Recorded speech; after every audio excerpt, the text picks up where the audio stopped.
Welcome to Restoring Education in America with Priscilla Ron. She's a master educator and author, leading the conversation to restore the American mind through wisdom, virtue, and truth.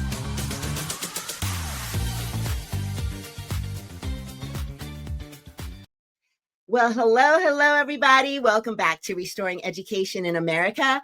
I'm your host, Priscilla Ron, and I'm so excited that you decided to join the conversation today because I have an amazing guest. I know I always say that, but I really do. This is my good friend that I'm bringing up on the stage today. Welcome, Miss Melanie Collette. Hi. Thank you for having me. You are looking beautiful as always. We go back a little ways. We've been doing some media together, but for those people who don't know you, I'm going to share a little bit of your bio. Thank you, sis. You look beautiful as well. Thank you. So Miss Melanie Collette is a policy analyst for Committee for a Constructive Tomorrow. She comes to CFACT with a background in environmental energy policy work, especially in combating the offshore wind turbine groups and green organizations in their plans for Northeast construction of wind farms up and down the Atlantic coast. As a policy analyst for CFACT and a host of the podcast, How Money Works with Melanie Collette, she's made it her mission to speak out against harmful or inadequate social and public policy issues, simplify economics and energy issues, and empower others with practical financial wisdom. Before stepping into the national spotlight, Melanie spent over 24 years in education, with 12 of those years dedicated to teaching business and technology. Her background as a former educator and current Cape May County Commissioner in New Jersey speaks to her deep commitment to serving her community. Beyond her local leadership roles, she's also a former vice chair of the New Jersey Federation of Republican Women and now serves as vice chair of the Cape May County GOP. When she's not analyzing policy or sharing money tips, Melanie is a regular face on television, known for her sharp, thought-provoking commentary on today's hottest issues, with more than 400 on-screen appearances and adding 3 to 5 new segments weekly. Her voice has become a trusted resource on the intersections of media, education, and policy. Melanie's public policy work and her passion for financial literacy has made her a sought-after speaker nationwide. And I got you today. Oh my! That is embarrassing. Oh my! Who are you? That is embarrassing to sit there and listen to that. Oh, I mean, I had to cut it down. You had like a 5-page, 6-page, 10-page. You should have sent you the brief bio because I do have two. I have a brief bio for intros like that, and I have like a like that one. Well, I couldn't cut out any, you're so accomplished. And the reason why I wanted to have you on is because I know you were a teacher when we met. You were still in the classroom. Girl, okay, I'm still in the trenches. Well, okay, well, tell us the story. Why did you leave the classroom? Oh, so many reasons. Just a ton of reasons. The core reason was because of the mediocrity. Prior to COVID, I was already thinking about leaving the classroom. I'm just really big on intrinsic value. I went into the classroom to make a difference, and I wanted to teach kids, and kids were not learning, and nobody seemed to care that the kids were not learning. And I found that highly problematic. Additionally, as a Republican and as a conservative, they are not very popular in the faculty rooms of public schools, generally speaking. Only about, I was looking up the statistics today, it's 50-50 in NEA membership. The candidates that they support with their money is 86% Democrat. I'm surprised that it's that low, 86%. I would have figured it was more. No, 86% during I'm looking at the stats right now, at least during the 2021-22 cycle, which is the last recorded data that they have on it, it was 86% spending that went to Democrats and 8% went to Republicans. And this is very typical. And so I had several incidents while I was teaching that let me know that I was not welcome there as a Republican. And I think particularly as a Black Republican. I feel like they felt like they got a booby prize or some type of Trojan horse because I was a Black woman. And I worked in 4 schools, and in most of those schools, I was either the only or one of very few African Americans, Black folks, period.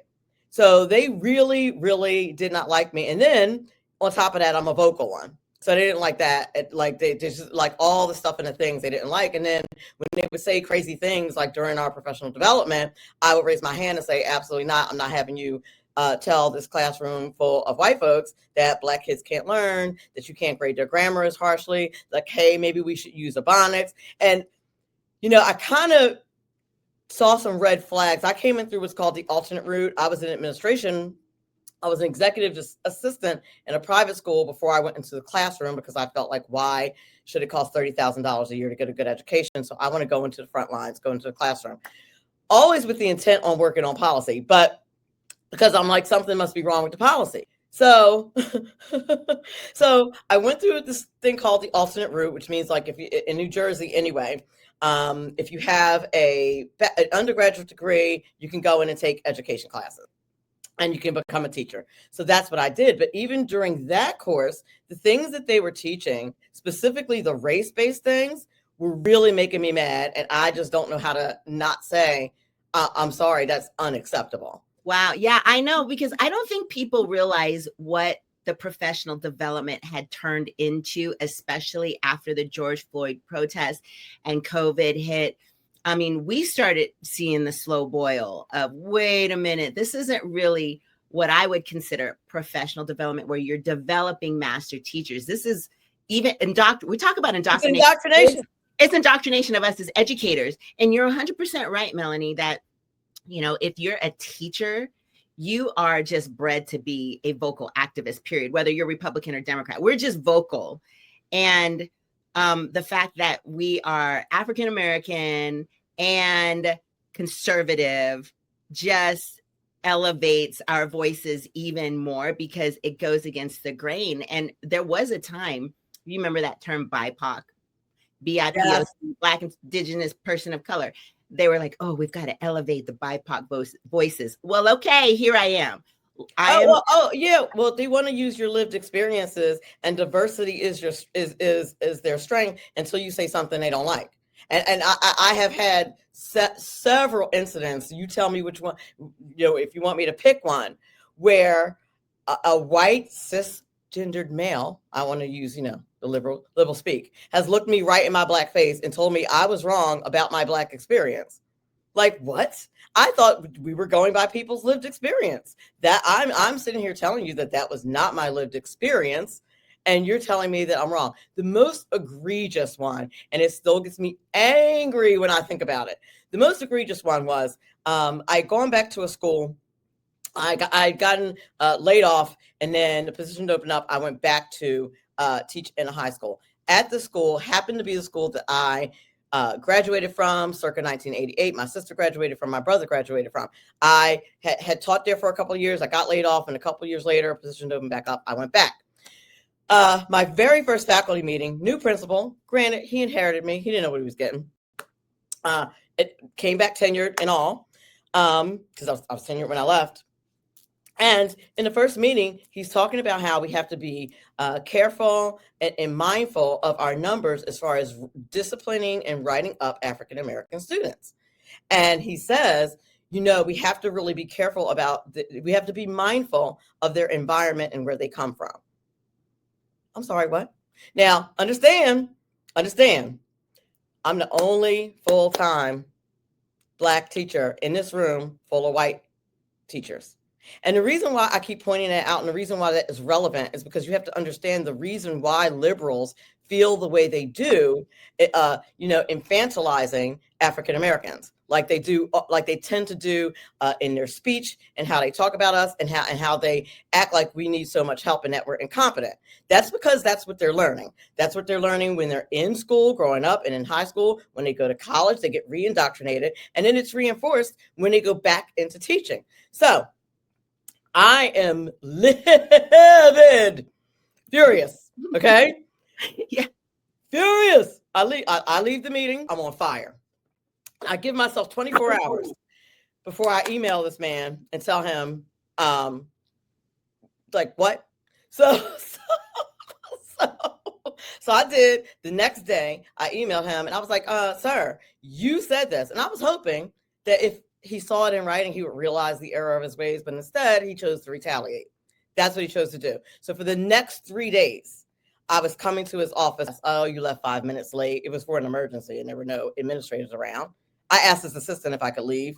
And she said, yes, he's going to bring me in the office for that. Like crazy stuff. So on the third day, when I got an email to come down with my union representative, I emailed him back and I said, so here's what I'm going to do. I'm not coming down with the union representative. I'm copying my labor attorney. First of all, I don't do unions. We had just gotten out of, the Supreme Court had just said that we didn't have to be in a union anymore. So I said, I'm not in the union, but I do have a labor attorney who I'm copying on this email. Whatever discipline you have for me, you can go ahead and reply to this email and attach it to this email and put it in my file, but I'm done. And I said, I'm very surprised that this is how you're choosing to handle this situation with the only full-time Black faculty member that you have in the entire school, but here we are. So the next email I get is from the superintendent.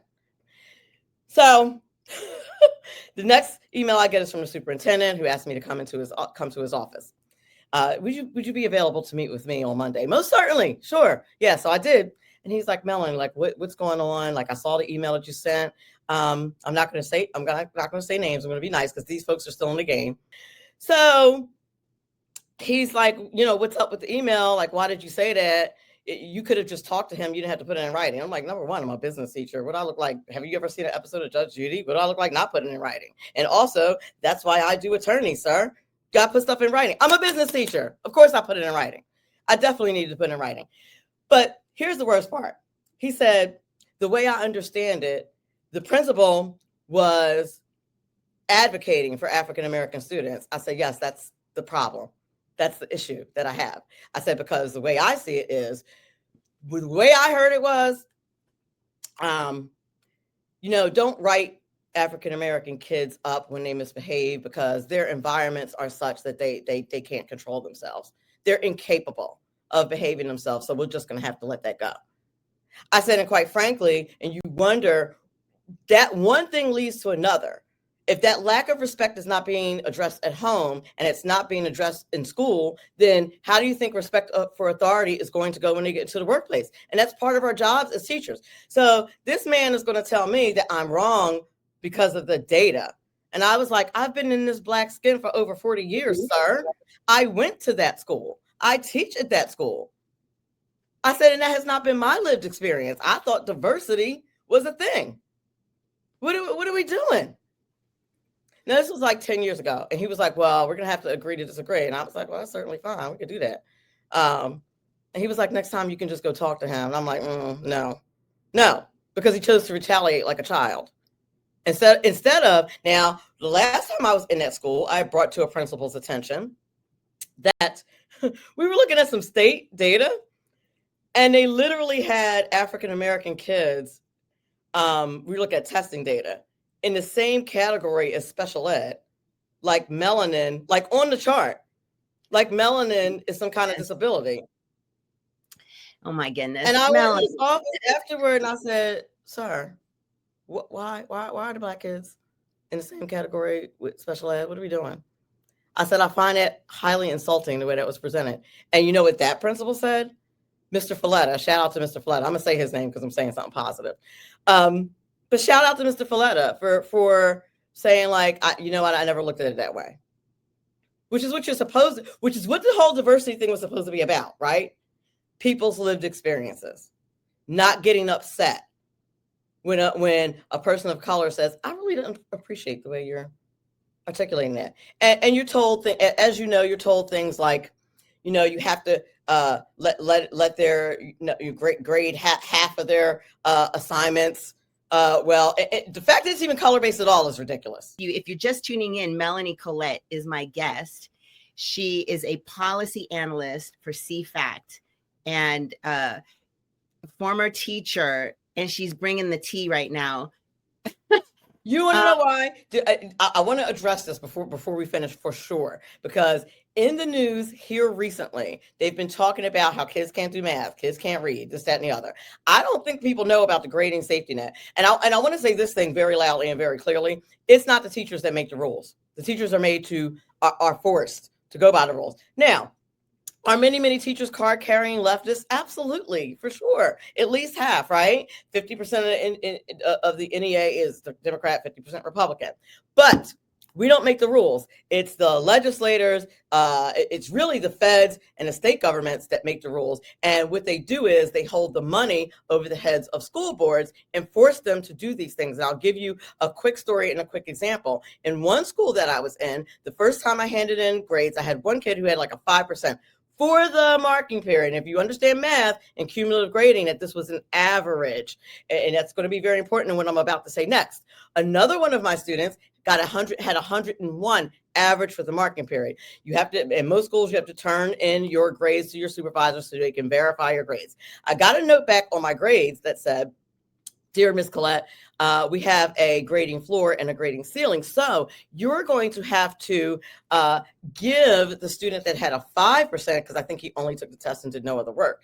You're going to have to give him a 55% average, okay, for the marking period." And this is what had, I'm so glad I picked that up. You can tell I'm still triggered and traumatized, because I remember picking that spreadsheet up on my way out the door, and I was glad because somebody was going to get in big trouble. They made me take that 1% away from the student that had 101%, because she had done beautiful work all marking period and even did a really simple extra credit assignment and ended up with 101% average. And they made me take that point away. I'm still mad. Listen, that was at least 10 years ago. Did you give it to the student that you had to give the extra 50%? Did you do social? I had to give him 45 percentage points. For those people who are listening, this is called Grading for Equity. Okay. This is the book that we as educators, I know in my school district, every teacher got this book. The district paid for what I could consider a very racist, race-based. Some would say, no, it's not, but it is, because when you think about it was sent to city schools, right? All the big city schools adopted this philosophy of, if a student doesn't turn in work, you must give them a 50% instead of a 0, because it would traumatize them rather than. It's supposed to be traumatizing. Listen, I had one principal tell me, he asked me, now why he asked me what I thought and didn't like what I thought. He asked me how I felt about the no zero policy. And a no zero policy is when you literally can't give kids 0, even when they don't do the work. The man asked me how I felt, okay? And I said, well, I feel like that policy is a detriment to students. I feel like it doesn't build resilience or challenge them. And I think it's going to force the teachers to make up grades. I think that's what's going to happen. I said, and it's not aligned with everything that we're taught about grading and what your grades should look like in valid assessments, which, as I'm sure you know, Priscilla, when you assess your assessments, the grades are supposed to be along a bell curve, right? You're supposed to have a few A's, a few F's, and most people should be a little bit in the middle. And I said, and that messes that up. And so he tells me that, well, this helps out students, particularly students of color, who usually are on first base, while white students are on third base. So, their single moms may not be able to go out and get, materials for that project in the middle of the night when the kid lets them know at the last minute. And I said, well, I'm of the philosophy of, the Booker T. Washingtons of the world, who educated themselves on a dirt floor post-slavery after working a 12-hour shift. I said, and I think that we should be teaching kids resilience instead. I said, if there are issues that kids are having where we need to fill in the gap to help them meet the mark, then that's what public schools should be doing. Do you know this man looked me in my face and said, well, I want you to do more than, but I told him, I said, if you look at the grade book, I've been following the policy. You're my boss. I follow the policy. And he said, I want you to believe in your heart that it's the right thing to do. And this is the indoctrination. This is what he said to me. He looked me right in my face. Miss Collette, I need you to do more than follow the policy. I need you to believe in your heart Well, but the thing is, these policies are hurting children, right? They're not treating our children like they're capable.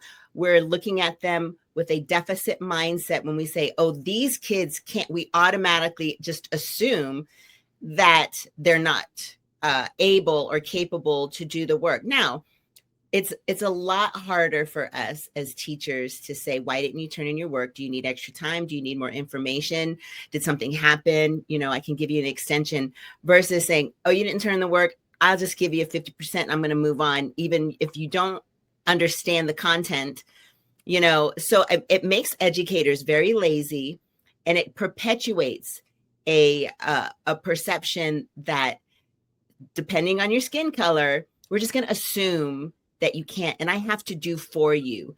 And this welfare mentality is beyond just giving money to single mothers with children. This welfare mentality extends into young Black boys and girls growing up having a perception of the world around them that they're owed, you know, something for nothing. And we've got to address that. We have a few minutes left. Really quickly, I want to talk about what you do with financial literacy. Why is that so important for our young people to learn about financial literacy? It's so funny because there's a perception out here in the world that financial advisors and financial coaching and education is for people with money. And my argument has always been that no, it's for people without money. In fact, I would argue the less money you have, the more you need to be strategic with your money. Do you know there are the people who have the least amount of financial skill are people who make the most money. If you learn in high school, I wish I had learned in high school what I taught high schoolers, I'd be a millionaire, and I promise you I would not be working. I'd be on the island somewhere. Because if you employ basic financial literacy as a young person, you can retire at 50 very easily, just from knowing things like the rule of 72 and how interest accumulates, but also how the rule of 72 works as far as credit is concerned. It's too much to explain. Tell us what's one, okay, something that's chewable, bite-sized. What's one tip you can give the listeners? Always put a little something away, even if it's $5 a week. Always, and make it automated. And you'll always have something for a rainy day. Keep it in there. Don't touch it. Cumulative interest is real. And you want to make sure that you do that, and start as young as possible. Start as early as possible. I'm not going to say save half your paycheck. No, but just make sure you're saving a little bit at a time. It's so very important, and get yourself educated. I highly recommend a book called How Money Works. You can get it off my website, the How Money Works website, or for free. If you email me, I'll send it to you for free. Ooh. Well, but for free, I mean, how are you going to make money? I mean, capitalism, right? We gotta pay you. Listen, that's how you have to do it. That's how capitalism works. But even if the person never does any business with me or anything like that, I have helped someone. That's how I see it, by giving them the book. Wow, I love that. Well, pay it forward. That's 100%. Thoughtful. That's very thoughtful, and you've been blessed in your career. I always say, get life insurance. That's the new thing that I've learned about and get it early, because it's cheaper. If you get it early, and I would even say to people, get it for your kids, and then you can convert it over to a big boy and big girl life insurance policy when they get older, and it'll be cheaper. And just keep it. And you know, there's many different kinds out there. You can use it for a lot of different strategies, depending on what you do. Try not to get too detailed, but no, get it as early as possible. A lot of people don't think about getting life insurance until they have some kind of health scare or something like that. That's actually the worst time to get it. But if you don't have it and you're like, wow, I should have always had it. If you didn't do it yesterday, the best time to do it is today. Well, I'm looking at the time, and we're about to land our plane, Melanie. And the show is called Restoring Education in America. In about 45 seconds, what do you think it will take to restore education in America? Restore meritocracy. That's what you need to do. I actually pitched a TED Talk about restoring meritocracy in education. And during the interview process, they picked it up, but during the interview process, they told one of the people, which I assume was a card-carrying leftist, told me that it was an invalid subject matter. That was an invalid subject matter, and for the same reason that the principal who told me that black folks start on first base while white folks start on third base, for the very similar reason. Okay. For those who are listening, we're all born equal. We're all born in the United States. Talk about it. By the Creator. We all have access to a free, quote unquote, free public education. There is no excuse. If you're a teacher and you're listening to this show, there is no excuse for any student to be able to access content if you approach it in the same way you approach any other student. Every educator needs to remember this. So when the system tells you you have to treat Black kids differently than you treat other students, you need to reject that mentality because it's simply not true. So go in there, make sure that you're seeing all kids as capable, identify your own biases, identify if you're approaching students with the soft bigotry of low expectations, which is really not soft.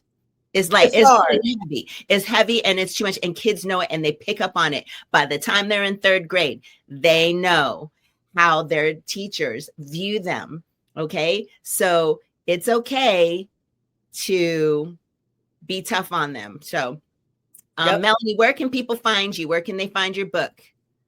They can find it on the How Money Works / Melanie Collette. They can find me on Twitter at NJGOP Diva, and feel free to follow me on Facebook, LinkedIn, wherever you want. All right. And to my listeners, thank you for tuning in today. Catch me next time. And remember, educating the mind without the heart is no education. So seek wisdom, cultivate virtue, and speak truth.